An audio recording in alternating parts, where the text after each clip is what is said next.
Hello friends, मैं सुरुचि BPSC Gurukul 1 में आपका स्वागत करती हूँ। आज हम देखेंगे घटना चक्र पूर्वावलोकन जो भूगोल का है, ज्योग्राफी का। और ये घटना चक्र इंपॉर्टेंट हो जाता है सिविल सेवा सर्विसेज के लिए, जैसे पीसीएस हो गया, यूपीएससी हो गया। तो प्रीवियस ईयर क्वेश्चन काफ़ी इंपॉर्टेंट होता है और मेरा 67 प्री सिर्फ घटना चक्र पढ़ के ही हुआ था, तो बहुत ज़्यादा इंपॉर्टेंट है। और आप क्वेश्चन देख सकते हैं कि कितने रिपीटेड क्वेश्चन आते हैं, तो इसके लिए बहुत इंपॉर्टेंट हो जाएगा। ठीक है, तो स्टार्ट करते हैं। चैनल पे अगर नए हैं तो चैनल को सब्सक्राइब कीजिए, लाइक कीजिए, शेयर कीजिए। कोई त्रुटि रह जाती है तो कमेंट बॉक्स पे आप हमें सजेशन दे सकते हैं। ठीक है, तो आज का टॉपिक है भौतिक विभाजन। इससे पहले एक वीडियो मैं आपको डाल दी हूँ, प्लेलिस्ट में आपको मिल जाएगा, वहाँ पर आप चेकआउट कर सकते हैं। और आज का टॉपिक है भौतिक विभाजन, भारत के प्राकृतिक प्रदेश के बारे में। ठीक है, तो ये सब आपका डिस्क्रिप्शन है, हम सीधा PYQ पे चलते हैं। ठीक है फ्रेंड्स, तो इसका है भारत से उपवंद पूरा चुंबकीय परिणाम के से संकेत मिलते हैं कि भूतकाल में भारतीय स्थलपिंड सरका है। तो ऑप्शन है इसका ए, कि कहाँ सरका है, तो उत्तर की ओर सरका है। ठीक है, और इसका डिस्क्रिप्शन पढ़ लेते हैं क्योंकि डिस्क्रिप्शन इसके लिए इंपॉर्टेंट हो जाता है। तो महाद्वीपीय विस्थापन सिद्धांत के अनुसार भारतीय स्थलपिंड गोंडवाना लैंड का भाग है। गोंडवाना लैंड दक्षिण अमेरिका, अफ्रीका, अटलांटिका, ऑस्ट्रेलिया और भारत का एक ही स्थल के पिंड के रूप में जुड़े हुए थे। मध्यवर्ती मध्यजीवी कल्प के में गोंडवाना के विशाल भूखंड का विखंडन हुआ, जिसमें भारतीय स्थल पिंड उत्तर की ओर विस्थापित हुआ है। ठीक है, भारतीय उपमहाद्वीपीय मूलतः एक विशाल भूखंड का भाग था, जिसे कहते हैं, तो क्या कहते हैं, तो गोंडवाना लैंड कहते हैं। देखिए IAS एग्जाम में पूछ चुका है। भारत के प्राकृतिक प्रदेशों में विभाजित है। कितनी प्राकृतिक प्रदेश में विभाजित है भारत? तो 4 प्रदेश में। और वो कौन कौन है? तो उत्तर का पर्वतीय क्षेत्र है, सेकंड में हो गया विशाल मैदान, थर्ड में हो गया प्रायद्वीपीय पठार और फोर्थ में हो गया तटीय एवं द्वीप। ठीक है, तो भारत 4 प्राकृतिक प्रदेशों में विभाजित है। ठीक है, नेक्स्ट, उत्तराखंड के किस भाग में पाताल तोड़ कुएं पाए जाते हैं? तो ये तराई के क्षेत्र में। ठीक है, नेक्स्ट, भारत में भू आकारों की रचना के संबंध में निम्नलिखित कथनों पर मनन कीजिए। तो ये रचना है, पहला देख लेते हैं। संरचनात्मक दृष्टि से मेघालय पठार दक्कन के पठार का विस्तारित है, तो ये सही है। कश्मीर घाटी की रचना एक समभीनीति में हुई है, तो ये भी सही है। और तीसरा है गंगा की मैदान रचना एक अग्रगर्त में हुई है, तो ये भी सही है। ठीक है, तो इसका ऑप्शन हो जाएगा ए। ठीक है, नेक्स्ट, निम्नलिखित में से कौन सा कथन असत्य है? तो असत्य कथन देख लेते हैं। तो सी असत्य कथन है। इसमें क्या है, भारत के पश्चिमी समुद्र तट का निर्माण नदियों के जमाव के द्वारा किया हुआ है, तो नहीं, ये गलत है। कौन सा सही है? तो देख लेते हैं। भौमिकीय दृष्टि से प्रायद्वीपीय क्षेत्र भारत का सबसे प्राचीन भाग है, तो बिल्कुल सही है। प्रायद्वीपीय क्षेत्र भारत का सबसे प्राचीन भाग है। और हिमालय विश्व में सबसे नवीनतम बलित पर्वतों का प्रदर्शन करता है, ये तो बिल्कुल सही है। भारत में गोंडवाना शिलाओं में कोयले का विस्तृत भंडार है, तो ये भी सही है। ठीक है, नेक्स्ट, सूची मिलान करना है, तो देख लेते हैं। सूची 1 और सूची 2 में मिलान करना है, तो यहाँ पे ऑप्शन कम है, तो यहाँ देख लेते हैं। ठीक है, इसका ऑप्शन हो जाएगा बी। ए का हो गया 3। यहाँ पे ऑप्शन क्या था? दक्कन ट्रैप, पश्चिम घाट और आपका अरावली और नर्मदा ताप्ती जल निक्षोभ हैं। ठीक है, तो दक्कन ट्रैप की उत्पत्ति क्रिटेशियस काल के अंतिम चरण में हुई थी। पश्चिम घाट पर्वत की उत्पत्ति कब हुई थी? तो सेनोजोइक उत्तर नूतन काल में। अरावली पर्वत की उत्पत्ति प्री कैम्ब्रियन युग में हुई थी। और ताप्ती नदी जलोढ़ निक्षेप अत्यंत नूतन मतलब अत्यंत नया है। ठीक है, नेक्स्ट, केरल का कुंठानाट प्रसिद्ध है, तो किसके लिए है? तो भारत की न्यूनतम ऊंचाई वाला क्षेत्र के लिए। ठीक है, नेक्स्ट, निम्नलिखित में से कौन सा मरुस्थल है? तो कौन सा मरुस्थल? तो सिंधु क्षेत्र मरुस्थल है। ठीक है, इसमें जैसे देख लीजिए, भारत का विशाल मरुस्थलीय भाग थार मरुस्थल है। ठीक है, जिसका विस्तार भारत के राजस्थान तथा पाकिस्तान में है। लगभग 2 लाख वर्ग किलोमीटर विस्तारित है। इस क्षेत्र के पश्चिमी में सिंधु द्वारा नियंत्रित क्षेत्र है। निम्नलिखित में से कौन सा जिला धारवाड़ भूस्तरीय रचना वाला नहीं है? तो नहीं कौन सा है? तो रोहतास नहीं है। ठीक है, क्योंकि रोहतास विंध्य पर्वत है वहाँ पे। और धड़वार बले में कौन कौन आते हैं, तो मुंगेर, जमुई और नवादा।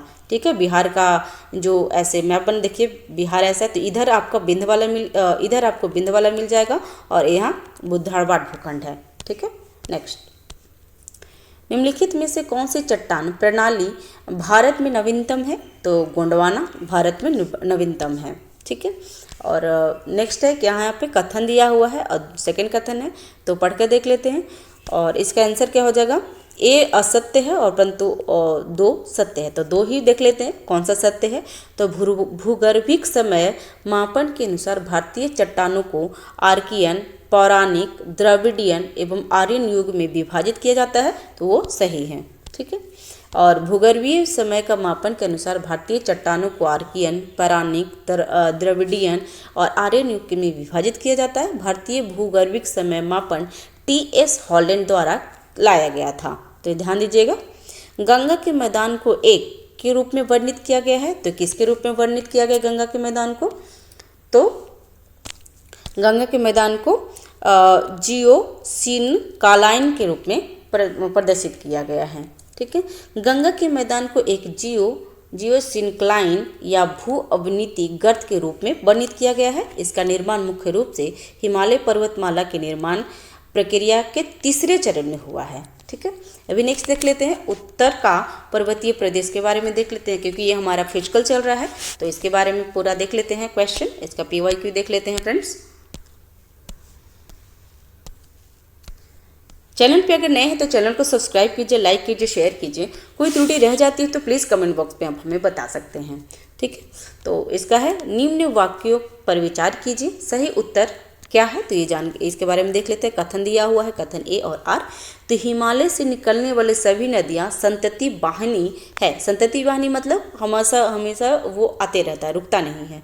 और हिमालय अपनी वर्षा का अधिकांश दक्षिण पश्चिम मानसून से प्राप्त करता है। तो इसमें क्या होगा, तो ए और दोनों सही है, परंतु आर ए का सही व्याख्या नहीं है। क्यों, क्योंकि हिमालय के जो पर्वत निकलती है वो संतति वाहिनी तो है ही, क्योंकि वो बर्फ से पिघल कर आती है। और हिमालय पर्वत वर्षा के अधिकांश पर दक्षिण पश्चिम मानसून से प्राप्त है, तो ये भी सही है। लेकिन दोनों एक दूसरे का एक व्याख्या सही व्याख्या नहीं करता है। यहाँ पे भी आपको वही है, कथन और कारण दिया हुआ है। हिमालय से निकलने वाली नदियाँ सतत वाहिनी है, सेम क्वेश्चन। और हिमालय नदियाँ का उद्गम स्रोत हिमानियों से है, तो ये भी सही है। तो इसमें दोनों सही है। ठीक है फ्रेंड्स, ए और दोनों सही है और ए आर की सही पुष्टि नहीं करता, बट दोनों सही है, दोनों सही है बी का, क्योंकि यहाँ पे पुष्टि करता है, क्योंकि यह बोल रहा है कि हिमालयी नदियाँ का उद्गम स्रोत हिमानिया है, तो बिल्कुल हिमानिया मतलब बर्फ होता है। ठीक है फ्रेंड्स, नेक्स्ट, हिमालय की रचना का समानांतर वलय श्रेणियों से हुई है, जिसमें से प्राचीनतम श्रेणी कौन सी है, तो बृहद हिमालय की श्रेणियाँ प्राचीनतम है। ठीक है, यदि हिमालय पर्वत श्रेणियाँ नहीं होती तो भारत पर सर्वाधिक संभाव्य भौगोलिक प्रभाव क्या पड़ता, तो इसमें देश के अधिकांश भाग में साइबेरियन से आने वाले शीतलहरों का अनुभव होता, तो बिल्कुल सही है। सिंधु गंगा मैदान इतनी सुविस्तृत जलोढ़ मृदा से वंचित हो जाता, तो बिल्कुल सही है। और मानसून का प्रतिरूप वर्तमान प्रतिरूप से भिन्न होता, तो ये तीनों सही है। ठीक है, नेक्स्ट, उत्तर भारत में उप हिमालय क्षेत्र के सहारे फैले समतल मैदान को कहा जाता है, तो भावर कहा जाता है। ठीक है, नेक्स्ट, अब भावर क्या होते हैं, तो भावर उसे कहा जाता है कि उप हिमालय क्षेत्र के गिरिपार क्षेत्रों में पश्चिमी से सिंधु से पूर्व में तिस्ता के बीच फैले समतल मैदान को भावर कहा जाता है। सामान्यतः 8 से 16 किलोमीटर चौड़ी हिमालयी नदियों द्वारा अचानक ढाल भंग होने के कारण शिवालिक के गिरिपार क्षेत्रों की कंकड़ और बाजरी जमाव को मेखला होती है भावर। ठीक है, हिमालय का पर्वत पादीय प्रदेश कौन सी है, तो हिमालय का शिवालिक है। शिवालिक पर्वत पादीय प्रदेश है, क्योंकि हिमालय का सबसे लास्ट का जो पर्वत है वो शिवालिक है। शिवालिक पहाड़ियाँ निम्न में से किसका हिस्सा है, तो हिमालय का है। नेक्स्ट, शिवालिक श्रेणी का निर्माण हुआ था, तो किस काल में हुआ था, तो सेनोजोइक काल में। ठीक है, और शिवालिक श्रेणियाँ की ऊंचाई कितनी है, तो इसकी ऊंचाई कितनी है, तो देखते हैं फ्रेंड्स, इसकी ऊंचाई 900 से 1100 मीटर के मध्य है। ठीक है, नेक्स्ट, कुमाऊं हिमालय निम्नलिखित में से किन नदियों के बीच बहती है? तो सतलज और काली नदी के बीच में। और काली नदी क्या है कि काली नदी नेपाल और इंडिया का समय भी रेखा बनाता है। ठीक है। शिवालिक शैल समूह के दक्षिण में भावर क्षेत्र का उदाहरण क्या है? तो गिरिपाद की स्थिति का। ठीक है। नेक्स्ट, जब आप हिमालय की यात्रा करेंगे तो आप निम्नलिखित को देखेंगे। क्या देखेंगे? तो चारों देख सकते हैं, गहरे गाढ़ भी देख सकते हैं, यू आकार वाली नदियां मार्ग देख सकते हैं, समानांतर पर्वत श्रेणियां और भूस्खलन के लिए उत्तरदायी तीव्र ढाल प्रवणता, ये चारों देख सकते हैं। ठीक है। ठीक है फ्रेंड्स। नेक्स्ट, लघु हिमालय स्थित है। कहाँ स्थित है? तो ये शिवालिक और महान हिमालय के बीच में लघु हिमालय स्थित है। ठीक है। और देख लेते हैं इसमें कैसे होता है। तो पहले ट्रांस हिमालय आता है, उसके बाद महान हिमालय, फिर लघु हिमालय, फिर लास्ट में शिवालिक। तो सबसे ऊपर में है ट्रांस हिमालय, बीच में महान, फिर सेकंड में हो गया, थर्ड में हो गया लघु हिमालय और फोर्थ में शिवालिक हिमालय आता है। ठीक है फ्रेंड्स। और पश्चिम भाग में हिमालय की श्रेणियों का दक्षिण से उत्तर की ओर निम्नांकित क्रम में सही क्या है? तो ये जानने हैं। तो पहले शिवालिक है, सबसे दक्षिण में सबसे शिवालिक है, उसके बाद लघु हिमालय, उसके बाद महान हिमालय, महान हिमालय के बाद ट्रांस हिमालय आता है फ्रेंड्स। ठीक है। नेक्स्ट, निम्नलिखित में से कौन सी सबसे नवीन पर्वत श्रेणी है? तो इसमें शिवालिक श्रेणी सबसे नवीन है। ठीक है। क्योंकि और अरावली सबसे पुराना है। ठीक है। नेक्स्ट, अधोलिखित उच्च आवाज आकृति पर ध्यान दें। तो इसमें क्या क्या है? तो इसका आंसर देख लेते हैं। ए, दक्षिण से उत्तर की ओर क्रमशः धौलाधर है, जास्कर, लद्दाख, उसके बाद काराकोरम है। काराकोरम सबसे ऊपर में है, उसके बाद लद्दाख है, उसके बाद जास्कर, फिर धौलाधर है। ठीक है। काराकोरम, लद्दाख और जास्कर श्रेणी ट्रांस हिमालय इस क्षेत्र में संबंधित है, जबकि धौलाधर पर्वत लघु हिमालय या मध्य हिमालय के बीच में स्थित है। निम्नलिखित में से उत्तर दिशा की ओर क्रम वाली पर्वत श्रेणियाँ कौन सी है? तो इसके बारे में जान लेते हैं। तो पीर पंजाल पर्वत श्रेणी है, उसके बाद जास्कर पर्वत श्रेणी है, फिर लद्दाख है, उसके बाद काराकोरम है। ठीक है फ्रेंड्स। क्योंकि इसमें हम अभी देख चुके हैं, झारखंड पीसीएस में 2013 में पूछा, वही 2013 में आरटीएस में इसको राजस्थान वाला में रिपीट किया है फ्रेंड्स।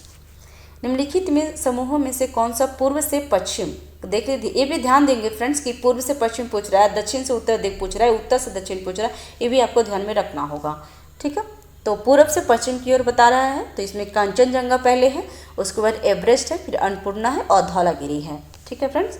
नेक्स्ट है, उत्पत्ति की दृष्टि से निम्न पर्वत श्रेणियों में सबसे नवीनतम कौन सी है? तो पटकोई श्रेणी सबसे नवीनतम है। ठीक है फ्रेंड्स।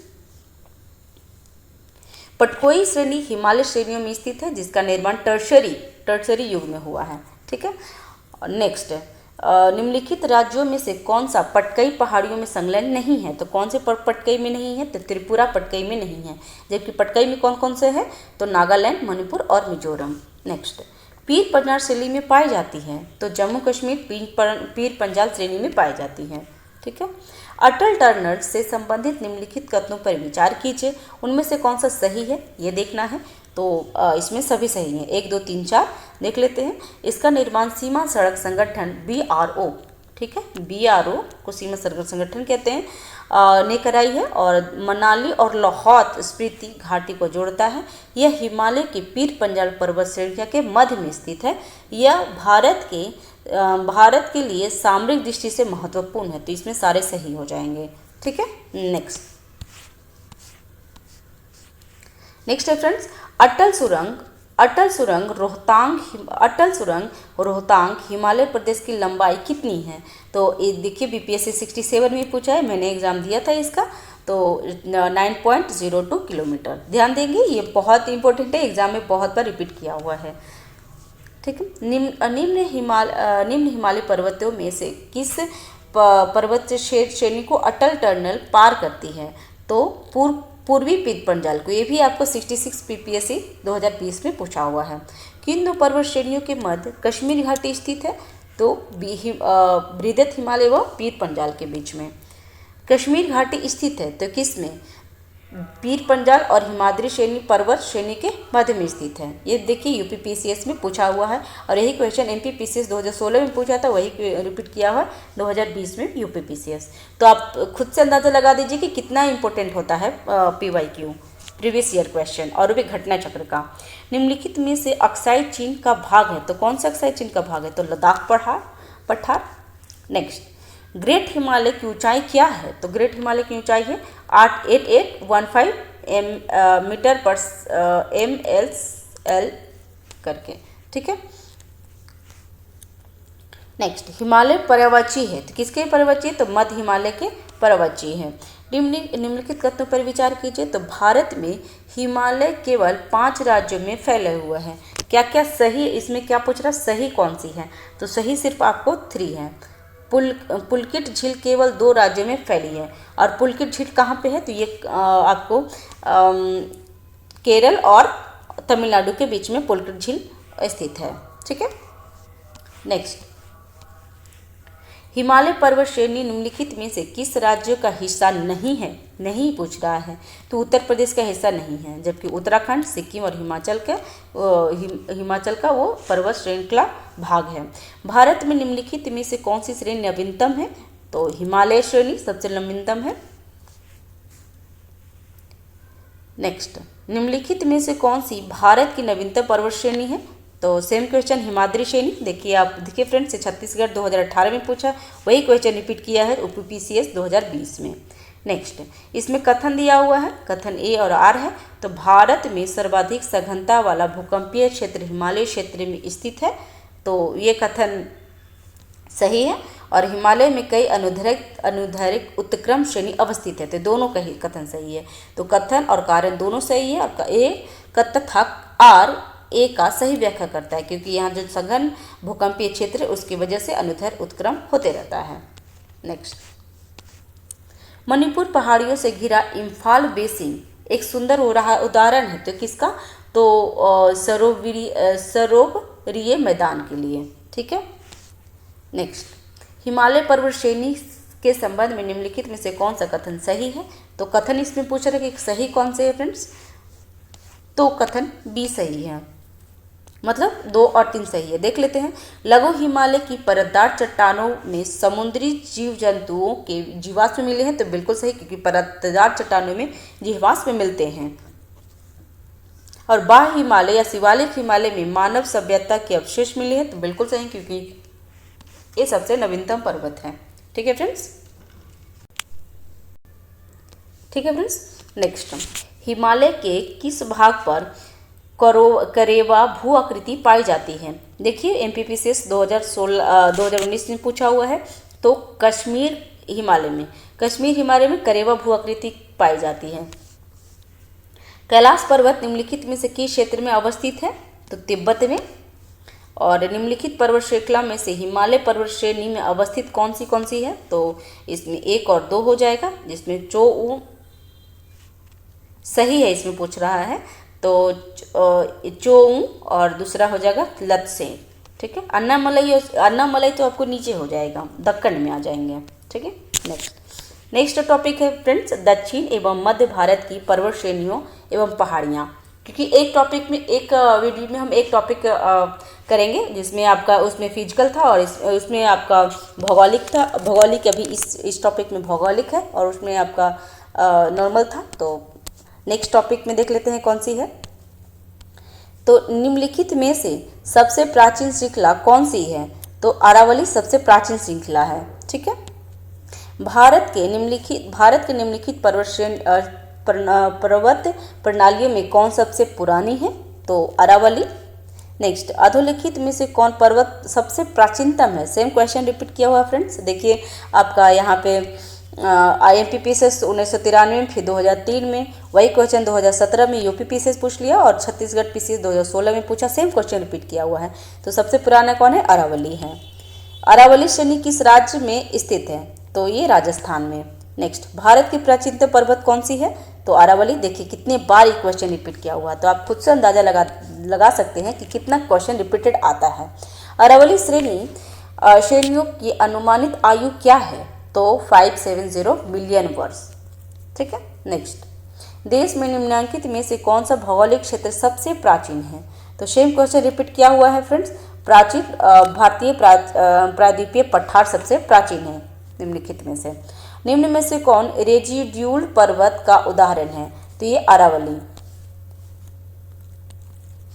क्योंकि रेजिड्यूल को बोलते हैं अवशिष्ट। तो ध्यान देंगे फ्रेंड्स, कभी कभी हिंदी में जो हम लोग हिंदी लैंग्वेज से रहते हैं तो हमें रेजिड्यूल पर्वत याद समझ में नहीं आता है और हम गलत करके आ जाते हैं, तो अवशिष्ट पर्वत इसको बोलते हैं। ठीक है, अवशिष्ट अगर लिखा होता तो सारे फ्रेंड्स को सही भी हो सकते थे। दक्षिण भारत की सबसे ऊंची चोटी कौन सी है? तो अन्नामुडी। नेक्स्ट, निम्नलिखित में से दक्षिण भारत की सबसे ऊंची चोटी कौन सी है? तो अन्नामुडी है। देखिए सेम क्वेश्चन रिपीट किया हुआ है। भारतीय प्रायद्वीपीय की सबसे ऊंची चोटी कौन सी है? तो अन्नामुडी।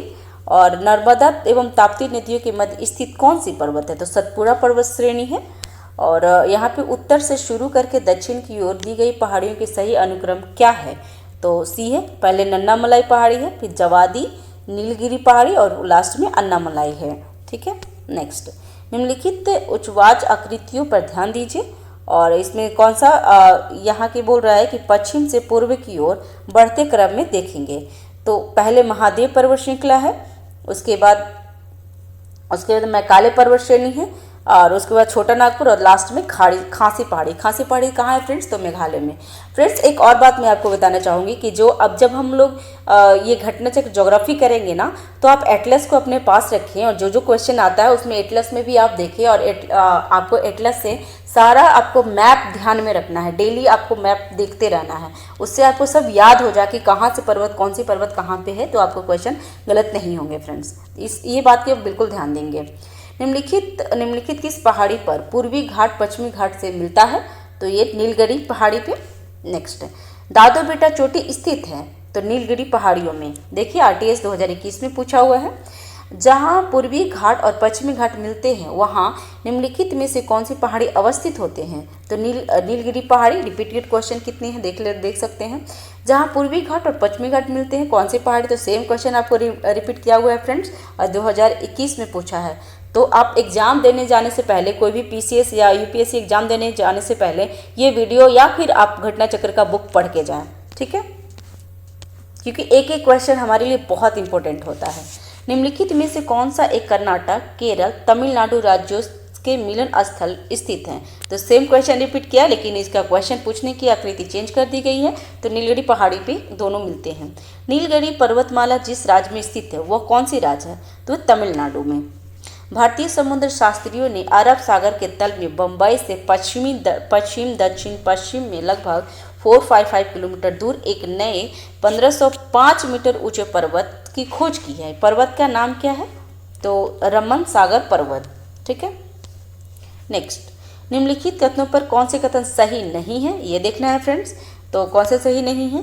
पहला क्वेश्चन सही नहीं, पश्चिमी घाट उत्तरी क्षेत्र में अपेक्षाकृत अधिक ऊंचाई पे। तो नहीं फ्रेंड्स, यहाँ से पश्चिमी घाट आता है और यहाँ से कम होकर के यहाँ सबसे ज़्यादा, क्योंकि दादो बेटा आपको यहाँ पे है। तो पश्चिमी घाट उत्तरी की अपेक्षा दक्षिणी में सबसे ज़्यादा आकृति में ऊंचाई में है। ठीक है, और यहाँ पे क्या है? पश्चिमी घाट में अन्नामुडी सबसे ऊंची चोटी है। ताप्ती नदी सतपुड़ा के दक्षिण में स्थित है और नर्मदा नदी तथा ताप्ती नदी की घाटियाँ पुराने रिफ्ट घाटी मानी जाती है। तो ये तीनों सही है, ये गलत है। ठीक है, और ये कब क्लियर होगा आपको एटलस से मैप देखकर या फिर आप जहाँ पे पढ़ते हैं वहाँ वो टेबल के सामने आप बड़ा सा मैप लगा दीजिए, उससे आपको सब याद होते जाएगा। भारत की निम्नलिखित में से कौन सी पर्वत श्रेणी केवल एक ही राज्य में फैली है? तो ये अजंता सिर्फ महाराष्ट्र में ही है, वो सिर्फ एक ही राज्य में फैली है। महाराष्ट्र एवं कर्नाटक में पश्चिमी घाट कहलाते हैं, तो क्या कहलाते हैं? तो सह्याद्री। नीचे दिए गए कूट में निम्नलिखित पहाड़ियों का दक्षिण से उत्तर की ओर बढ़ते क्रम में सही अवस्थित अनुक्रम चुनिए। तो सही में कौन से है? तो बी है। पहला है एक सतमाला पर्वत है, उसके बाद कैमूर पहाड़ी है, फिर पीर पंजाल है, उसके बाद नागा पहाड़ी है। ठीक है फ्रेंड्स, नेक्स्ट, कार्डमम पहाड़ी जिन राज्यों में की सीमाओं पर स्थित है वह कौन सी है? तो केरल और तमिलनाडु में। ठीक है, भारत की दक्षिणतम पर्वत श्रेणी कौन सी है? तो ये कार्डमम है। कार्डमम इलायची भी बोलते हैं, उसको इलायची पहाड़ी भी कार्डमम को बोलते हैं, क्योंकि कार्डमम मतलब हिंदी में इलायची होता है। शिवराय पहाड़ी कहाँ अवस्थित है फ्रेंड्स? तो तमिलनाडु में। नेक्स्ट, निम्नलिखित में से कौन महाराष्ट्र में नहीं अवस्थित है? तो मांडव की पहाड़ी महाराष्ट्र में अवस्थित नहीं है। ठीक है। निम्नलिखित में से कौन से युग्म सुमेलित नहीं है और कौन से है, तो ये भी ध्यान देंगे। तो बालाघाट, हरिश्चंद्र श्रेणी और सतमाला तीनों आपको महाराष्ट्र में मिल जाएगा। मांडव पहाड़ी महाराष्ट्र में नहीं, मांडव पहाड़ी कहाँ है, तो गुजरात में स्थित है फ्रेंड्स। इसमें क्या है, सुमेलित नहीं है, ये देखना है। तो गडजात पहाड़ी ओडिशा में, तो ये सही है। नन्नामलई पहाड़ी आंध्र प्रदेश में, ये भी सही है। शिवराय पहाड़ी तमिलनाडु में, ये भी सही है। तो मांडवम पहाड़ी कहाँ, तो महाराष्ट्र में। महाराष्ट्र में नहीं होकर ये गुजरात में है मांडवम पहाड़ी, क्योंकि अभी हमने देख लिया था फ्रेंड्स। ठीक है, नेक्स्ट कार्डमम, इसमें भी आपको मिलान करना है और सही सुमेलित को देखना है कि कौन सा सही सुमेलित है। तो कार्डमम पहाड़ी कहाँ है, तो कोरोमंडल के तट पे, तो नहीं, कार्डमम पहाड़ी आपको केरल और तमिलनाडु के बीच में है। कैमूर की पहाड़ी कोंकण तट पे है, तो नहीं, कैमूर की पहाड़ी बिहार में है। और महादेव पहाड़ी मध्य भारत में है, तो ये बिल्कुल सही है। और मिकिर पहाड़ियाँ पूर्वोत्तर भारत में, तो दोनों सही है, तो ऑप्शन सी हो जाएंगे। नेक्स्ट, महादेव पहाड़ी का भाग है, किस भाग है, तो सतपुड़ा पहाड़ी का भाग है महादेव पहाड़ी। नेक्स्ट, धूपगढ़ चोटी स्थित है, तो कहाँ पे है, तो सतपुड़ा रेंज में धूपगढ़ चोटी स्थित है। और इसका ऊंचाई कितनी है, 1350 मीटर। रामगिरी की पहाड़ी इस पर्वत श्रृंखला का भाग है, तो ऑप्शन देख ले यहाँ पे, रामगिरी पहाड़ी तेलंगाना में स्थित है। ठीक है, नेक्स्ट, और किसकी भाग है, तो यह पूर्वी घाट या महेंद्र पर्वत के हिस्सा है। पारसनाथ पहाड़ी की ऊंचाई क्या है, तो ऊंचाई भी देखना पड़ता है फ्रेंड्स, तो ये भी याद रखेंगे। और ये झारखंड का है, तो झारखंड का पर्सनली वहाँ का है, तो इसलिए इसमें ऊंचाई भी पूछ लिया है, तो 1365। ठीक, नेक्स्ट, इसमें पूछा है मिलान करना है, पहाड़ी है और राज्य है। तो गारो पहाड़ी कहाँ पे है, तो गारो पहाड़ी मेघालय में, आपको पता होगा। गारो पहाड़ी मेघालय में, मीरी पहाड़ी अरुणाचल प्रदेश, कोलाई मलाई तमिलनाडु में और डालमा झारखंड में है फ्रेंड्स। ठीक है, ध्यान देंगे। नेक्स्ट है, पश्चिमी घाट के संबंध में निम्नलिखित कथनों पर विचार कीजिए। क्या क्या है, तीनों सही हो जाएंगे। इसमें कौन से सही हैं, तो यह एक भंसुरत पर्वत है, तो पश्चिमी घाट भंसुरत पर्वत है, तो बिल्कुल सही। इसकी पूर्वी ढाल क्रमशः नीचा होता हुआ पठार है, तो ये भी सही है।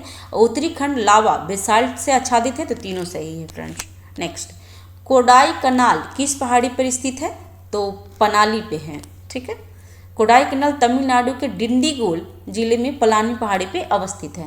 निम्नलिखित में से कौन सी पहाड़ी राजस्थान में विंध्य पर्वत श्रेणी का विस्तार है, तो मुकंदरा पहाड़ी। नेक्स्ट, निम्नलिखित में से कौन सी पर्वतीय चोटी पूर्व घाट में अवस्थित नहीं है, तो सलेहर नहीं है। ठीक है, नेक्स्ट, इसमें भी क्या है, मिलान करना है, तो देख लेते हैं मिलान।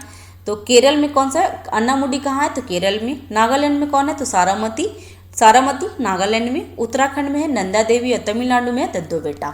ठीक है, और इसमें क्वेश्चन पूछ रहा है कि मध्य भारत में स्थित पहाड़ियों को पश्चिमी से पूर्व, ध्यान देंगे, पश्चिम से पूर्व पूछ रहा है, तो सही क्रम क्या है, तो सतपुड़ा पहले है, फिर महादेव पहाड़ी, मैकाले और छोटा नागपुर। छोटा नागपुर कहाँ है, तो झारखंड में है फ्रेंड्स। ठीक है, नेक्स्ट, चैनल पे अगर नए हैं तो चैनल को सब्सक्राइब कीजिए, लाइक कीजिए, शेयर कीजिए। कोई त्रुटि रह जाती है तो प्लीज़ कमेंट बॉक्स पे आप हमें बता सकते हैं। सतपुड़ा श्रेणी में स्थित श्रेणियों में से पश्चिम से पूर्व, देखिए यहाँ पे पश्चिम से पूर्व की ओर उनकी स्थिति को दर्शाने वाला निम्नलिखित में से कौन सा क्रम है, तो बड़वानी की पहाड़ी, महादेव श्रेणी और मैकाले, तीनों सही है, तीनों वही होंगे। ठीक है, कन्याकुमारी से सटी पहाड़ी कौन सी है, तो कार्डमम पहाड़ी, कि कार्डमम पहाड़ी बिहार, कार्डमम पहाड़ी आपको सबसे दक्षिणतम पर्वत है। और देखिए बीपीएससी 2019 में पूछ लिया है एग्जाम में। निम्नलिखित में से किस पहाड़ी पर चाय बागान नहीं होता है, तो गिरनार के पर्वत पे चाय बागान नहीं होता, जबकि कन्नन देव, नीलगिरी और दार्जिलिंग में चाय के होते हैं। देखिए बीपीएससी 19 में पूछा हुआ है एग्जाम में। ठीक है फ्रेंड्स, इसमें भी मिलान करना है, तो मिलान देख लेते हैं। तो बटेश्वर पहाड़ी कहाँ है, तो बिहार के भागलपुर में बटेश्वर पहाड़ी है। ये बिहार यूपीपीसीएस 2022 में पूछा हुआ है फ्रेंड्स। ध्यान देंगे कि अभी बहुत अंदर से क्वेश्चन पूछता, वो ऊपरी क्वेश्चन नहीं पूछता। बटेश्वर पहाड़ी बिहार के भागलपुर में है। चीन श्रृंखला मणिपुर, यह म्यांमार से मणिपुर तक विस्तृत है। घोसी पहाड़ी हरियाणा महेंद्रगढ़ में है। और ये चीज़ देखिए बहुत अंदरूनी क्वेश्चन पूछा हुआ है, डीप क्वेश्चन पूछा, इसको ही डीप क्वेश्चन कहते हैं फ्रेंड्स। अभी देख लेंगे इसमें पर्वत चोटियों के बारे में, कि जो कि इम्पोर्टेंट हो जाते हैं एग्जाम के लिए और फिजिकल ज्योग्राफी के लिए इम्पोर्टेंट है। तो देख लेते हैं इसमें क्या है, शिखर है और पर्वत है, और मिलान करना कौन सा सही सुमेलित है। तो केवल 2, क्योंकि नंदा देवी कहाँ है, तो कुमाऊं हिमालय में, और कहाँ पे है, तो ये महाराष्ट्र आपको उत्तराखंड में है। ठीक है, नंदा देवी उत्तराखंड में। नेक्स्ट, माउंट एवरेस्ट कहाँ है, तो माउंट एवरेस्ट आपका नेपाल में है। और इसकी ऊंचाई कितनी है, तो 8848.86 मीटर घोषित किया गया है। कौन से पर्वत सबसे ऊंचे पर्वत श्रृंखला है, तो माउंट एवरेस्ट। और प्रथम भारतीय नारी जो एवरेस्ट शिखर पर चढ़ने में सफल हुई थी, तो बछेंद्री पाल। ठीक है, क्योंकि ये है प्रथम भारतीय नारी है। नेक्स्ट, माउंट एवरेस्ट शिखर पर चढ़ने वाली पहली महिला कौन थी, तो पहली महिला पूछे तो जुको तवई थी, जुको तवई। लेकिन अगर भारतीय बोले तो बछेंद्री पाल। ठीक है, जुको तवई एक जापानी पर्वतारोही थे। देखिए MPPCS 2015 में पूछा हुआ है, और ये कब गई थी, तो 16 मई 1975 में माउंट एवरेस्ट को फतह कर इतिहास रच दिया था। ऐसे करने वाली वो प्रथम महिला बन गई। ये 7 महाद्वीपों में सर्वोच्च शिखर पर चढ़ने वाली पहली महिला बन गई थी। तो कौन थी, तो जुको तवई, और कहाँ की थी, जापान की। 2 बार माउंट एवरेस्ट पर विजय प्राप्त करने वाली महिला पर्वतारोही कौन है, तो ये संतोष यादव है, ये भारतीय हैं। नेक्स्ट, एवरेस्ट पर चढ़ने वाली द्वितीय भारतीय महिला कौन है, तो संतोष यादव, और ये 2 बार चढ़ चुकी हैं। भारत की सर्वोत्तम पर्वत चोटी कौन सी है, तो K2 गार्डविल आस्टिन, क्योंकि ये पूछ रहा है कि भारत की सर्वोच्च चोटी पूछ रहा है। ठीक है, तो K2 हो जाएगा। पर भारतवर्ष की सबसे ऊंची चोटी कौन सी है, तो K2। भारत का सबसे ऊंचा पर्वत शिखर कौन सा है, तो कंचनजंगा। यहाँ पे पर्वत श्रृंखला से बोल रहा है कि भारत की सबसे ऊंचा पर्वत श्रृंखला कौन है, तो कंचनजंगा। नेक्स्ट, इसमें ऊंचाई देख लेंगे फ्रेंड्स। माउंट एवरेस्ट का कितना है, 8848, गार्डविन मतलब K2 का 8611, कंचनजंगा 8598, और मकालू हो गया 8463। ठीक है, और K2 भारत में ही है, और कंचनजंगा भारत और नेपाल के बॉर्डर पे है। हिमालय की ऊंची चोटी कंचनजंगा कहाँ स्थित है, तो सेम क्वेश्चन रिपीट किया हुआ है, तो B और C नेपाल और सिक्किम के बॉर्डर पे है। ठीक है फ्रेंड्स। नेक्स्ट, निम्न में सही क्रम क्या है, तो माउंट एवरेस्ट, गार्डविन आस्टिन और कंचनजंगा। नेक्स्ट, नंदा देवी चोटी कहाँ पे है, तो नंदा देवी चोटी भारत की चौथी सर्वोच्च चोटी है, और ये चोटी, इसका ऊंचाई कितना है, 7816, और गढ़वाल हिमालय के चोटी हैं। ठीक है। नेक्स्ट, नंदा देवी स्थित है, तो कहाँ स्थित है, तो उत्तराखंड में। नेक्स्ट, नंदा देवी शिखर स्थित है, तो उत्तराखंड में। गुरु शिखर पर्वत चोटी कौन से राज्य में अवस्थित है, तो राजस्थान में। निम्न में से कौन सा अरावली का उच्चतम शिखर है, तो कुंभलगढ़। नेक्स्ट, निम्नलिखित में से कौन हिमालय की चोटियों की पूर्व से पश्चिम दिशा में सही क्रम में प्रस्तुत करता है, तो नामचा बरवा, कंचनजंगा, माउंट एवरेस्ट और नंदा देवी। ठीक है फ्रेंड्स। निम्नलिखित पर्वत श्रृंखलों में कौन सा एक पर्वत भारत में अवस्थित नहीं है, तो गोसाइन थान भारत में अवस्थित नहीं है। अधोलिखित युगों में से कौन सा सही सुमेलित नहीं है। नेक्स्ट, निम्नलिखित में से कौन एक चोटी भारत में अवस्थित नहीं है, तो गुरला माधवा और नामचा बरपा भारत में नहीं अवस्थित है। ठीक है, ठीक है फ्रेंड्स। गौरलत्ता चोटी किस पार्ट में स्थित है, तो समरी पार्ट में। ठीक है, छत्तीसगढ़ 2019 में पूछा हुआ है। इसमें मिलान करना है, तो देख लेते हैं। तमिलनाडु में कौन सा है, तो दादो बेटा चोटी। राजस्थान में गुरु शिखर, नागालैंड में सारामती और मध्य प्रदेश में धूपगढ़ चोटी है। ठीक। हिमालय में त्रिशूल शिखर के संदर्भ में निम्नलिखित में से कौन सा कथन सही है, तो कथन 1 सही है। यह उत्तराखंड के बागेश्वर जिला में स्थित है, शिखर खंड। देखिए 2021 में यूपी आरओ में पूछा हुआ है। नेक्स्ट घाटिया के बारे में है फ्रेंड्स, तो घाटिया के बारे में भी देख लेते हैं हम। ठीक है फ्रेंड्स, अभी घाटिया हम लोग नेक्स्ट वीडियो में देखेंगे। और चैनल पे अगर नए हैं तो चैनल को सब्सक्राइब कीजिए, लाइक कीजिए, शेयर कीजिए। कोई त्रुटि रह जाती है तो प्लीज़ कमेंट बॉक्स पे आप हमें बता सकते हैं। ठीक है, थैंक यू फ्रेंड्स। मैं सुरुचि बीपीएससी गुरुकुल 1 में आपका स्वागत करती हूँ। हमारा अभी चल रहा था घटना चक्र ज्योग्राफी का, और ये घटना चक्र पूर्वालोकन है और पीसीएस और यूपीएससी के लिए बहुत इंपॉर्टेंट है, क्योंकि ये सब क्वेश्चन पूछा हुआ है। और आपको पता ही होगा कि जितने भी एग्जाम होते हैं पीवाईक्यू प्रीवियस ईयर क्वेश्चन बहुत ज़्यादा इंपॉर्टेंट होते हैं, क्योंकि रिपीटेड क्वेश्चन आते हैं। तो आज का टॉपिक है घाटियाँ। इससे पहले हमारा 2 वीडियो अपलोड हो चुका है, तो आप वहाँ पे जाके देख सकते हैं।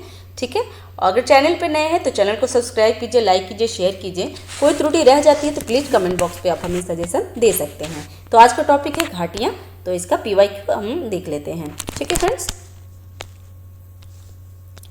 तो कुल्लू घाटी, एक मिनट फ्रेंड्स।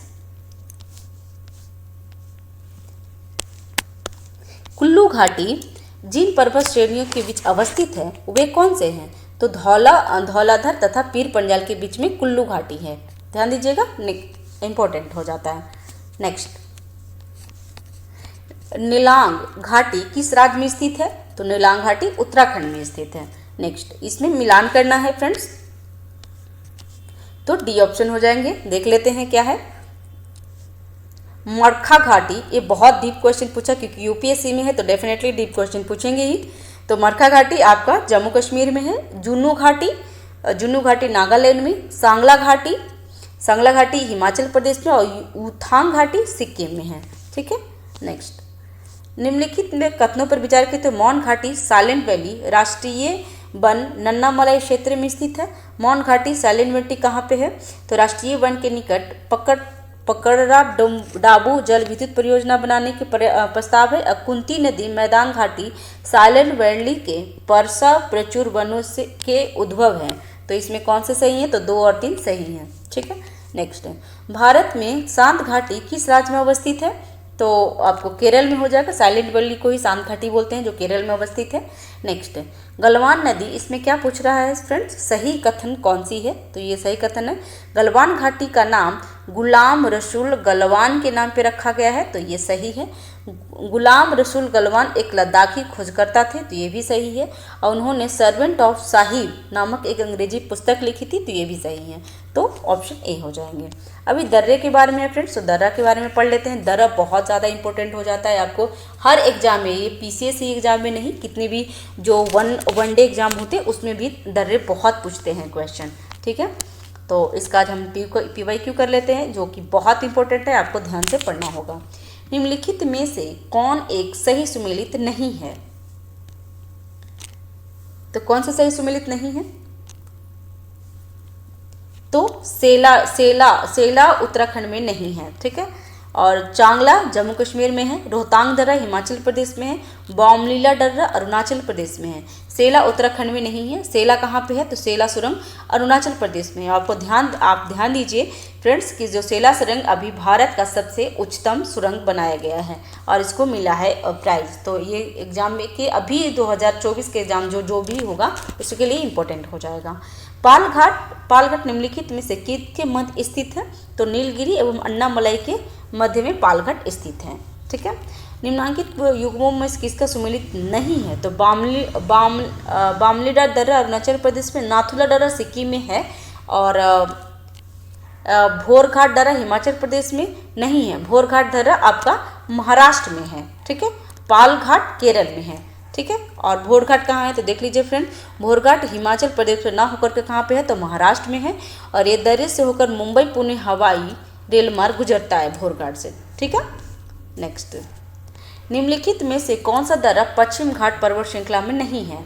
तो खैबर दर्रा पश्चिम घाट में नहीं है, जबकि थाल घाट, भोरघाट और पालघाट पश्चिमी घाट में है। ठीक है, खैबर दर्रा कहाँ पे है फ्रेंड्स? तो खैबर दर्रा पाकिस्तान में है। निम्नलिखित में से कौन सुमेलित नहीं है? तो लिपुलेख उत्तर प्रदेश में न होकर के लिपुलेख हिमाचल प्रदेश में है। ठीक है, और सिपलीला दर्रा कहाँ है? तो हिमाचल प्रदेश में, नाथुला सिक्किम में और जोजिला कश्मीर में है। ठीक है, लिपुलेख कहाँ पे है? तो भारत चीन सीमा के उत्तराखंड राज्य में है। माफ कीजिएगा, लिपुलेख दर्रा आपका उत्तराखंड में है। अभी पहले तो उत्तराखंड यूपी में ही सम्मिलित था ना, तो अभी हट गया तो फिर अभी वो गलत हो जाएंगे। नेक्स्ट, सी क्या पूछ रहा है इसमें? कौन सा सुमेलित नहीं है? तो नाथुला दर्रा मेघालय में ना होकर के नाथुला दर्रा सिक्किम में है, जबकि सिपलीला हिमाचल प्रदेश में, बॉमडिला अरुणाचल प्रदेश और जोजिला जम्मू कश्मीर में है। ठीक है फ्रेंड्स,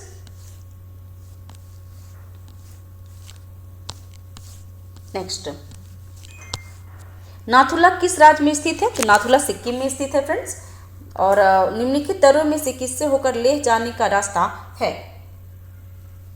तो ले जाने का रास्ता कौन सी है फ्रेंड्स? जोजिला दर्रा ले जाने का रास्ता है। देख लेते हैं, जोजिला श्रीनगर से लेह को जोड़ता है। ध्यान दीजिएगा, जोजिला दर्रा, ये भी क्वेश्चन पूछ सकता है कि श्रीनगर को लेह से कौन सा जोड़ता है, तो जोजिला दर्रा। बनिहाल दर्रा जम्मू कश्मीर को श्रीनगर से जोड़ता है, जबकि सिपकिला दर्रा हिमाचल प्रदेश को तिब्बत से संबंधित करता है। यहाँ पे नेक्स्ट है, वर्ष 2006 में लगभग मध्य में निम्नलिखित हिमालय दर्रों में से कौन सा एक भारत और चीन के बीच व्यापार बढ़ाने के लिए पुनः खोल दिया है, तो नाथुला दर्रा। ये बीपीएससी में भी पूछ चुका है एग्जाम में। ठीक है फ्रेंड्स, नेक्स्ट बनिहाल दर्रा, इस पे मिलान करना है। तो बनिहाल दर्रा कहाँ पे है, तो जम्मू कश्मीर में, नाथुला सिक्किम में, नीति उत्तराखंड में और शिवकिला हिमाचल प्रदेश में। ठीक है, इसमें भी आपको मिलान करना है फ्रेंड्स। तो देख लेते हैं, बुमला अरुणाचल प्रदेश, जेपला सिक्किम, मुलिंगला उत्तराखंड और शिवकिला हिमाचल प्रदेश। ठीक है, इसमें भी मिलान करना है। सेम क्वेश्चन मिलान करने के लिए ज़्यादा आता है। तो फ्रेंड्स इसमें क्या होता है कि अगर आपको एक क्वेश्चन आपको याद है तो आपको पूरा क्वेश्चन, एक या दो क्वेश्चन अगर आपको याद है तो पूरा आप क्वेश्चन को सही कर सकते हैं। ठीक है, तो माना दर्रा कहाँ है, तो उत्तराखंड में, नाथुला सिक्किम में, जोजिला जम्मू कश्मीर में और सिपकिला हिमाचल प्रदेश में है।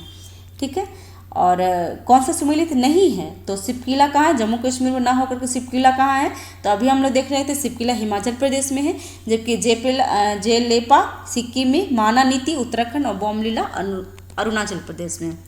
इसमें है कौन सा दर्रे उत्तराखंड में अवस्थित है, तो उत्तराखंड में कौन सा, तो लिपुलेख उत्तराखंड में अवस्थित है। ठीक है, नेक्स्ट उत्तराखंड में लिपुलेख है। लिपुलेख दर्रा उत्तराखंड राज्य में अवस्थित है। इस दर्रे का उपयोग कैलाश मानसरोवर यात्रा के लिए भी किया जाता है। लिपुलेख दर्रा स्थित है तो कहाँ है, उत्तरांचल में। पहले इसका उत्तरांचल नाम था, अभी उसको उत्तराखंड हो चुका है। ठीक है ना, नेक्स्ट निम्नलिखित में से कौन सम्मिलित नहीं है, तो नाथुला दर्रा अरुणाचल प्रदेश में ना होकर के सिक्किम में है। ठीक है, सिक्किम में, लिपुलेख उत्तराखंड में, रोहतांग हिमाचल प्रदेश में और पालघाट केरल में। ठीक है, नेक्स्ट रोहतांग दर्रा अवस्थित है तो हिमाचल प्रदेश में रोहतांग दर्रा है। माना दर्रा कहाँ पे है, तो उत्तराखंड में। किंगरी विंगरी नीति और माना कहाँ है, तो ये क्या है, तो किंगरी विंगरी नीति और माना, तो आपको पता है नीति भी एक दर्रा है, माना भी एक दर्रा है, तो दर्रे हैं। ठीक है, नेक्स्ट निम्नलिखित पर्वत दर्रों का सही पश्चिम से पूर्व, ध्यान दीजिएगा फ्रेंड्स, यहाँ पश्चिम से पूर्व करना है, तो कौन सा है, तो सबसे पहले है सिपकिला दर्रा, उसके बाद हो गया लिपुलेख, क्योंकि सिपकिला दर्रा आपको उत्तराखंड में है, लिपुलेख, उसके बाद ऑप्शन सी हो जाएगा नाथुला, उसके बामलीला कहाँ पे है, तो अरुणाचल प्रदेश में, नाथुला सिक्किम में, सिपकिला हो गया आपको हिमाचल प्रदेश में, और लिपुलेख हो गया उत्तराखंड में। ठीक है, वह दर्रा जो सर्वाधिक ऊंचाई में अवस्थित है, तो इसमें से पहले बीपीएससी में एक से अधिक भी होते थे, तो इसमें ई ऑप्शन है। कौन सा सबसे ऊपर में अवस्थित है, तो यहाँ पे देख लेंगे नाथुला सर्वाधिक ऊंचाई पे अवस्थित है, जिसमें यहाँ पे नाथुला नहीं है। नाथुला दर्रा की ऊंचाई कितना है, तो 14,445 फीट, और जोजिला दर्रा की ऊंचाई 11,578 ऐसे करके है, देख लीजिएगा। रोहतांग दर्रा की ऊंचाई कितनी है, तो 13,044 फीट, और तथा खैबर दर्रा है 3,110 फीट। ठीक है, नेक्स्ट है हिमरेखा या हिमनद के बारे में फ्रेंड्स। तो इसके बारे में भी हम PYQ देख लेते हैं, क्योंकि PYQ ज़्यादा इम्पोर्टेंट हो जाते हैं। और इसका पहला क्वेश्चन है, हिमालय में हिमरेखा निम्न के बीच में होती है, तो किसके बीच में होती है, तो 4300 से 6000 मीटर पूर्व के बीच में। ठीक है, सियाचिन हिमनद कहाँ स्थित है, तो ये नुब्रा घाटी के उत्तर में है। नुब्रा घाटी के उत्तर में इंपॉर्टेंट है, एग्जाम में देखिए IAS प्री 2020 में एग्जाम पूछ चुका है। निम्नलिखित में से हिमनद सबसे बड़ा हिमनद कौन सा है, तो सियाचिन हिमनद सबसे बड़ा है। ठीक है, सबसे बड़ा हिमनद निम्नलिखित में से कौन से है, तो गंगोत्री, क्योंकि यहाँ पे गंगोत्री इसमें से निम्नलिखित में से पूछ रहा है, तो इसमें से सबसे बड़ा गंगोत्री हिमनद है। निम्नलिखित में से कौन सा विशाल हिमनद है, तो निम्नलिखित में से पूछ रहा है, तो सियाचिन। ठीक है, नेक्स्ट चौड़ाबाड़ी ग्लेशियर स्थित है, तो कहाँ स्थित है, तो केदारनाथ मंदिर के उत्तर में चौड़ाबाड़ी ग्लेशियर अवस्थित है। ठीक है। हिमालय के हिमनदों के पिघलने की गति है, तो क्या है, तो सबसे अधिक है, क्योंकि जल्दी जल्दी हिमालय गली पिघल रहा है, क्योंकि हमारे यहाँ पे गर्मी बहुत बढ़ रही है। हिमालय की हिमनद पिघलने की गति सर्वाधिक है। गंगा नदी के उद्गम स्थल पर स्थित गंगोत्री ग्लेशियर तेजी से पिघल रहा है। इसी के परिणाम स्वरूप इसका विस्तार कम होकर 50 वर्षों की तुलना में लगभग आधा हो गया है। ठीक है। निम्नलिखित हिमनदों में सबसे कौन सा उत्तराखंड के कुमाऊं प्रक्षेत्र में अवस्थित है, तो मिलाम। नेक्स्ट, यहाँ पे पूछ रहा है क्या कि विचार कीजिए और कौन सा सही सुमेलित है, तो सही सुमेलित देख लेते हैं। तो बंदरपुच कहाँ है, तो यमुना नदी, बंदरपुच से यमुना नदी निकलती है। बारागिरी से चेनाब, मिलाम से गौरी गंगा, सियाचिन से नुब्रा और जेमू से तिस्ता। ठीक है। निम्नलिखित हिमनद को उनकी लंबाई घटते क्रम में सजाएं, तो पहला हिस्पर, बियाफो, द्रांगाद्रुम, सोनापति, बाराशिरी। 2021 में पूछा हुआ छत्तीसगढ़ में। ठीक है।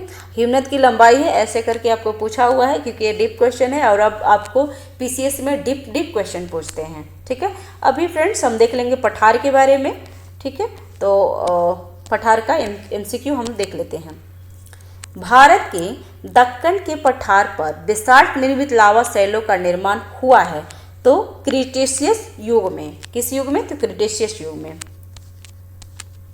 मेघालय का पठार भाग है, तो प्रायद्वीपीय खंड का भाग है मेघालय का पठार, और यह भ्रंश के कारण प्रायद्वीपीय भाग से मालदा गैप द्वारा पृथक हो गया था। भारत के अतिरिक्त प्रायद्वीपीय पर्वत निर्मित हुए हैं, तो कहाँ पे हुए हैं, तो सेनोजोइक महाकल्प। भारत के जितने भी अतिरिक्त प्रायद्वीपीय पर्वत निर्मित हुए हैं वो सेनोजोइक महाकल्प में निर्मित हुए हैं। ठीक है। छोटा नागपुर पठार का सर्वाधिक घना बसा जिला धनबाद क्यों है, तो सी, खनन उद्योग का विकास एवं औद्योगिकरण के कारण। ठीक है। और धनबाद कोयला खनन और औद्योगिक स्थापन के लिए जाना जाता है। धनबाद में लाल मिट्टी व्यापक क्षेत्र में पाई जाती है, जो कृषि के लिए उपयोगी नहीं होते हैं। कोयला, लोहा, अब्रक, तांबा इत्यादि पाया जाता है, जनसंख्या के संकेंद्रण का कारण नहीं हो सकता है। ठीक है। और छोटा नागपुर का पठार तो क्या है, तो अग्रगंभीर भाग है। ठीक है। छोटा नागपुर का पठार, इसमें चित्र के बारे में है, तो फ्रेंड्स अभी एक नहीं आते, बहुत पुराने हैं। अभी है अरावली एवं विंध्य श्रृंखलाओं के मध्य कौन सा पठार स्थित है, तो ये मालवा का पठार है। ठीक है। कौन सा पठार अरावली और विंध्य श्रेणी के मध्य में स्थित है, तो ये सेम क्वेश्चन रिपीट किया गया है। देखिए एमपीपीसीएस 2008 में पूछा है और उत्तराखंड वही क्वेश्चन को रिपीट कर दिया 2021 में। तो आप अगर एक बार नहीं, घटना चक्र कम से कम आपको 4 से 5 बार जितनी बार हो सके आप पढ़ लीजिए, ताकि एक ही क्वेश्चन कम से कम 50% आपको एग्जाम में आपका हो जाएगा सही। ठीक है। तो अरावली और विंध्य पर्वत के श्रृंखला में मालवा पठार स्थित है। दंडकारण्य क्षेत्र अवस्थित है, तो कहाँ है, छत्तीसगढ़ एवं उड़ीसा के बीच में। ठीक है। दंडकारण्य क्षेत्र किस राज्य में अवस्थित है, देखिए 2020 में पूछा हुआ 66 बीपीएससी में, तो ई ऑप्शन हो जाएगा, क्योंकि ये आपको छत्तीसगढ़ और उड़ीसा के बीच में दंडकारण्य है। ठीक है। तो 2 ऑप्शन हो जाएंगे इसके लिए। दंडकारण्य भारत के किस भाग में अवस्थित है, तो मध्यवर्ती भाग में।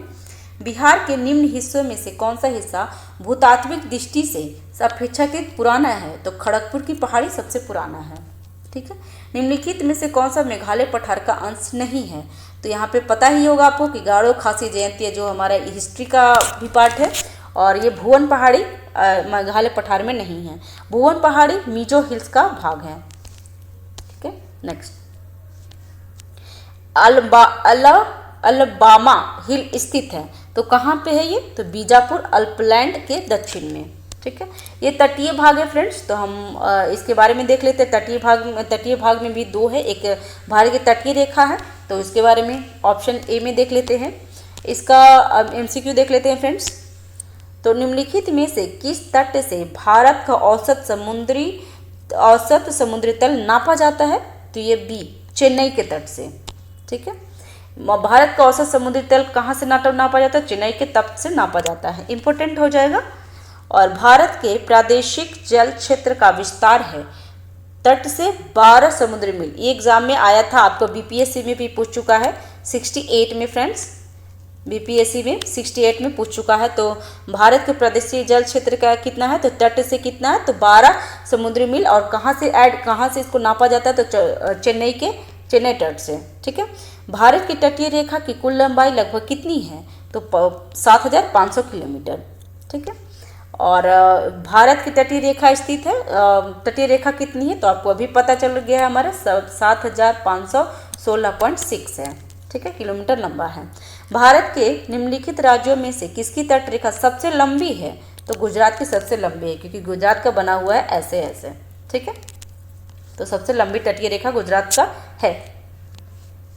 गुजरात का कितना है? तो 1214.7, महाराष्ट्र का है 652.6, आंध्र प्रदेश का कितना है? तो 973.7 और केरल का है 569.7। भारत के किस राज्य का समुद्री तट सबसे अधिक लंबा है? तो गुजरात। देखिए कितनी बार पूछा हुआ है, देख रहे हैं friends, MP PCS, Uttarakhand PCS 2006 में, मेंस में और प्री में दोनों क्वेश्चन पूछा हुआ है। यूपी पीसीएस, यूपी यूडी, बहुत सारे एग्जाम में पूछा हुआ है। निम्नलिखित में से भारत के कौन सा राज्य सर्वाधिक लंबा तटीय रेखा वाला राज्य है? तो सेम क्वेश्चन रिपीट किया हुआ है फ्रेंड्स, गुजरात। भारत में कितने राज्य तट रेखा से लगे हुए हैं? तो ये 9 राज्य हैं, और 9 राज्य यहाँ से तट से होता है।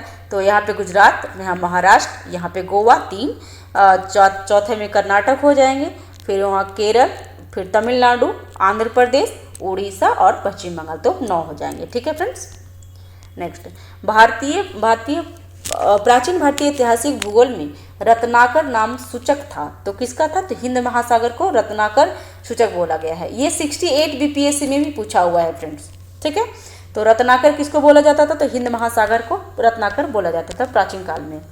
सर्वाधिक तटीय अपरदन होता है, तो लहरों से होता है। सबसे ज़्यादा तटीय अपरदन लहरों से होता है, क्योंकि लहरें हमेशा ऐसे ऐसे होते रहते हैं।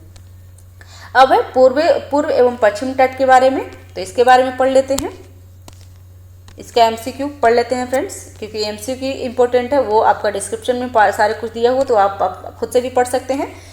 भारतवर्ष के पश्चिमी तट में निम्नलिखित शहरों का पर विचार कीजिए, तो यहाँ पे विचार करना है। तो इसके पश्चिमी तट के उपयुक्त नगर उत्तर से दक्षिण सही क्रम क्या है? तो जंजीरा कहाँ है? तो महाराष्ट्र के रायगढ़ जिले में, सिंधुदुर्ग महाराष्ट्र के सिंधुदुर्ग में, कन्नूर केरल के कन्नूर जिले में, और नगर कोलाई तमिलनाडु राज्य के कन्याकुमारी जिले में है। ठीक है,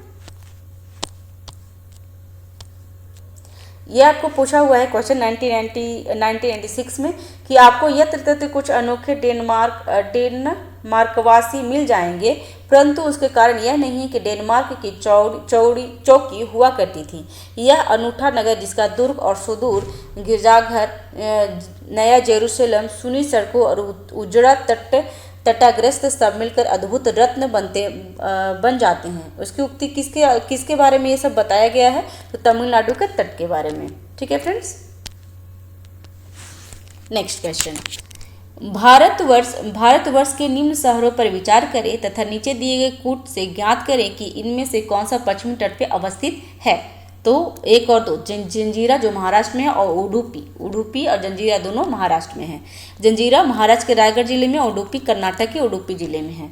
ठीक है, तूतीकोरा कहाँ है? तो तमिलनाडु में, औरोविल तमिलनाडु में है। तो यहाँ पे पूछा था क्या कि आपको पश्चिमी तट के बारे में पूछा था, और ये दोनों पूर्वी तट के हैं। ठीक है, नेक्स्ट, यहाँ पे मिलान करना है फ्रेंड्स,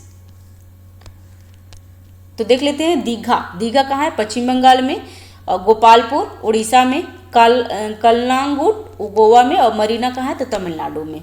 तमिलनाडु व आंध्र प्रदेश के तट का नाम क्या है? तो कोरोमंडल तट को तमिलनाडु और आंध्र प्रदेश, यहाँ पे इस भाग को कोरोमंडल तट बोलते हैं, और इस भाग को पश्चिमी घाट बोलते हैं। ठीक है फ्रेंड्स, तमिलनाडु का समुद्री तट कहलाता है तो कोरोमंडल तट। भारत के निम्नलिखित तटों में से कौन सा कृष्णा डेल्टा एवं केप कमोरियन के मध्य स्थित है? तो कोरोमंडल तट।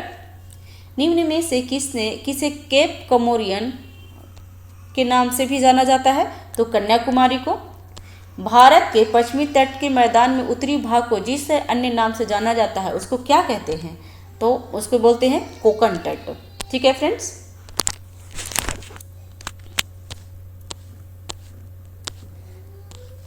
ठीक है फ्रेंड्स, नेक्स्ट वीडियो में हम द्वीप समूह के बारे में पढ़ेंगे। और अभी इस चैनल पे अगर नए हैं तो चैनल को सब्सक्राइब कीजिए, लाइक कीजिए, शेयर कीजिए। कोई त्रुटि रह जाती है तो प्लीज़ कमेंट बॉक्स पे आप हमें बता सकते हैं। Thank you friends. ठीक है फ्रेंड्स, अभी इस टॉपिक में हम देख लेंगे द्वीप समूह के बारे में। और द्वीप समूह में भी ए और बी करके बांटा हुआ है। तो इसमें ए में देख लेंगे बंगाल की खाड़ी के द्वीप समूह के बारे में देख लेंगे। ठीक है फ्रेंड्स, तो हम एमसीक्यू पे डायरेक्ट चलते हैं। अंडमान और निकोबार द्वीप समूह का सर्वोच्च शिखर पलायन शिखर सैंडल पीक स्थित है। तो सैंडल पीक किस पे स्थित है? तो उत्तरी अंडमान में। सैंडल पीक के बारे में बहुत बार बार एग्जाम में आएगा, तो इसका एक और नाम जान लेंगे, पलायन शिखर उसका नाम है, और उत्तरी अंडमान में स्थित हैं। ठीक है फ्रेंड्स आपको मैं एक बार और बोलूँगी कि जो भी आप ज्योग्राफी पढ़ेंगे ना, तो उसके पहले आप एटलस अपने टेबल पे ज़रूर रखेंगे और मैप भी आप लगा के रखेंगे, और जो भी क्वेश्चन आएगा ना आप वो चीज़ देखेंगे वहाँ पे, तो आपको सारा कॉन्सेप्ट दिमाग में रहेगा, फिर वो कभी दिमाग से नहीं मिटेगा। ठीक है, नेक्स्ट क्वेश्चन है, अंडमान और निकोबार द्वीप समूह में सबसे अधिक ऊंचाई वाली चोटी कौन सी है? तो सैंडल पीक है। ठीक है, नेक्स्ट, अंडमान और निकोबार क्या है? तो बंगाल की खाड़ी में एक द्वीप समूह है। ठीक है, अंडमान निकोबार द्वीप समूह में द्वीपों की संख्या कितनी है? तो द्वीपों की संख्या कितनी है तो देख लेते हैं। 836 है द्वीपों की संख्या, जो कि इसमें ऑप्शन में नहीं है तो वो नहीं होंगे। ठीक है, इसमें क्या है, इसमें लगभग 22 मुख्य द्वीप निकोबार द्वीप समूह में स्थित हैं। इसमें क्या है, 10 डिग्री चैनल पृथक करती है, तो एग्जाम में इंपॉर्टेंट हो जाता है, एग्जाम में बहुत बार आता है। और तो अंडमान को निकोबार से 10 डिग्री चैनल डिवाइड करता है। निम्नलिखित द्वीपों के युगों में कौन सा एक 10 अंश जलमार्ग द्वारा आपस में पृथक किए जाते हैं? तो अंडमान एवं निकोबार द्वीप समूह। ठीक है फ्रेंड्स, नेक्स्ट, निम्नलिखित में से किस द्वीपों के युग को 10 डिग्री चैनल, देखिए एक ही क्वेश्चन बार बार रिपीट किया हुआ है। IAS 2014 में पूछा, ये आपको यूपी यूडी में पूछा हुआ है। एक और क्वेश्चन आपको पिछली बार देख ली थी, UPPCS 2005 में पूछा हुआ, तो एक ही क्वेश्चन बार बार रिपीट किया हो जाता है फ्रेंड्स। तो अंडमान निकोबार में ये है 10 डिग्री चैनल। निम्नलिखित पर विचार करना है और कौन सा सही है ये देखना है। तो बैरन द्वीप ज्वालामुखी एक सक्रिय ज्वालामुखी है जो भारतीय राज क्षेत्र में स्थित है, तो बिल्कुल सही है बैरन द्वीप। ठीक है, और ये कहाँ है? बैरन द्वीप के प्रथम अभिलिखित रिकॉर्डेड ज्वालामुखी कब हुई थी? तो 1787 में हुई थी पहला। ठीक है, नेक्स्ट, बैरन द्वीप अवस्थित है, तो कहाँ है? तो बंगाल की खाड़ी में बैरन द्वीप अवस्थित है। नेक्स्ट हो गया, भारत के किस द्वीप का उद्गम ज्वालामुखी है? तो बैरन द्वीप। और निम्नलिखित में से कौन सा भारत में ज्वालामुखी द्वीप है? तो बैरन द्वीप एक ही है भारत का। श्रीहरिकोटा द्वीप अवस्थित है किस पे? तो पुलिकट झील पे अवस्थित है श्रीहरिकोटा द्वीप।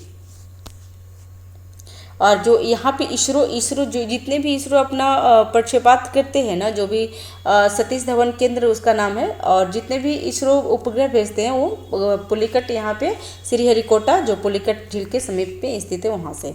राम सेतु आदम ब्रिज शुरू होता है कहाँ से होता है? धनुषकोडी से। ठीक है, निम्नलिखित में से कौन सा भौगोलिक रूप से ग्रेट निकोबार के सबसे निकट में है? तो सुमात्रा द्वीप सबसे निकट है ग्रेट निकोबार। अब ये अरब सागर के द्वीप समूह के बारे में बताया गया है फ्रेंड्स, तो इसका भी क्वेश्चन पे हम डायरेक्ट जाते हैं। तो लक्षद्वीप कहाँ अवस्थित है? तो अरब सागर में। ठीक है, नेक्स्ट, ये लक्षद्वीप का क्या है? तो ये कोरल द्वीप है। ठीक है, और लक्षद्वीप अरब सागर में केरल के कोचीन तट पर स्थित है और 220 से 240 किलोमीटर की दूरी पर अवस्थित द्वीपों का समूह है। यह भारत का केंद्र शासित प्रदेश है। इसका कुल क्षेत्रफल कितनी है? तो वर्ग 32 किलोमीटर है। द्वीपों की अधिकांश द्वीप प्रवाल उत्पत्ति है। ठीक है, तो अब एक क्वेश्चन आपको मिल जाएगा कि केरल द्वीप जो लक्षद्वीप है क्या है? तो प्रवाल उत्पत्ति है। लक्षद्वीप समूह में द्वीपों की कुल संख्या कितनी है? तो 36 है। ठीक है, तो ये भी एग्जाम में आपको मिल जाएगा कि लक्षद्वीप में कितनी द्वीप हैं? तो 36 द्वीप हैं। लक्षद्वीप के सबसे उत्तरी द्वीप समूह को मिनी द्वीपी और सबसे दक्षिणी द्वीप समूह को मिनिकॉय कहते हैं। मिनिकॉय शेष द्वीपों में 9 डिग्री चैनल से पृथक करती है। ये लक्षद्वीप का दूसरा सबसे बड़ा द्वीप है। तो करावती लक्षद्वीप की राजधानी है। तो लक्षद्वीप का राजधानी कौन सी है? तो करावती। ठीक है, लक्षद्वीप का सबसे बड़ा द्वीप कौन है? तो एंडराथ अथवा अंडराथ। ठीक है, निम्नलिखित में से कौन सा द्वीप लकाद्वीप मतलब लक्षद्वीप समूह का अंग नहीं है? तो तिलंगचोंग लकाद्वीप का नहीं है। तिलंगचोंग अंडमान निकोबार द्वीप का समूह है। भारत के किस भाग में सामान्यतः प्राल द्वीपीय पाए जाते हैं? तो लक्षद्वीप में। निम्नलिखित में से कौन सा प्रवाल द्वीपीय है? तो लक्षद्वीप प्रवाल द्वीपीय है। लक्षद्वीप टापू अवस्थित है तो कहाँ पे? तो दक्षिण पश्चिम भारत में। लक्षद्वीप में कितने द्वीप है? अभी क्वेश्चन आया था तो 36 द्वीप है। द्वीपों का समूह लक्षद्वीप तो प्रवाल उत्पत्ति का कारण है। प्रवाल उत्पत्ति हुआ है लक्षद्वीप में। द्वीपों का समूह लक्षद्वीप प्रवाल उत्पत्ति है। भारत में प्रवाल भीतियाँ कौन कौन सी है? तो अंडमान निकोबार द्वीप समूह, मन्नार की खाड़ी, लक्षद्वीप, मालवन जो महाराष्ट्र में है, एवं कच्छ की खाड़ी, ये प्रवाल भीतियाँ हैं। ठीक है। निम्नलिखित में से किस क्षेत्र में प्रवाल भीति नहीं पाई जाती है? तो कैम्ब्रिज की खाड़ी में प्रवाल भीति नहीं पाई जाती है, जबकि मन्नार की खाड़ी, कच्छ की खाड़ी और लक्षद्वीप एवं निकोबार में प्रवाल भीति पाई जाती है। ठीक है, बीपीएससी 2019 में पूछा हुआ है। निम्नलिखित में से कौन सा द्वीप भारतीय तट रेखा के सुदूरवर्ती द्वीपों की श्रेणी में आता है? तो मिनिकॉय। ठीक है, मिनिकॉय द्वीप भारतीय तट के सुदूरवर्ती द्वीप के श्रेणी में आते हैं, जबकि भटकल, अरनाला और हैनरी द्वीप तटवर्ती द्वीप की श्रेणी में आते हैं। ठीक है। नेक्स्ट, निम्नलिखित भारतीय द्वीपों में से कौन सा द्वीप भारत एवं श्रीलंका के मध्य में स्थित है? तो रामेश्वरम। एक द्वीप पर निर्मित भारत का सबसे बड़ा नगर कौन सा है? तो मुंबई। ठीक है फ्रेंड्स। नेक्स्ट, भारत का सर्वाधिक आबादी वाला द्वीप कौन सा है? तो सालसेट। सालसेट क्या है? महाराष्ट्र में है। भारत का सर्वाधिक आबादी वाला द्वीप सालसेट द्वीप है, जिस पर मुंबई शहर स्थित है। इस पर मिलान करना है तो व्यंत सयोधर कहाँ है? तो कच्छ की खाड़ी में। पीरम खंबात की खाड़ी में। द्वारका अरब सागर में। और द्वीप कहाँ है? काठियावाड़ में। कोरी क्रिक निवेशिका स्थित है तो कच्छ की रण में। सर क्रिक विवाद किन दो देशों के बीच में है? तो आपको भारत और पाकिस्तान के बीच में। ठीक है। नेक्स्ट वीडियो में हम देखेंगे फ्रेंड्स भारत के राज्य और केंद्र शासित प्रदेश के बारे में। ठीक है। और इस चैनल पे अगर नए हैं तो चैनल को सब्सक्राइब कीजिए, लाइक कीजिए, शेयर कीजिए। कोई त्रुटि रह जाती है तो प्लीज़ कमेंट बॉक्स पे आप हमें सजेशन दे सकते हैं। Thank you.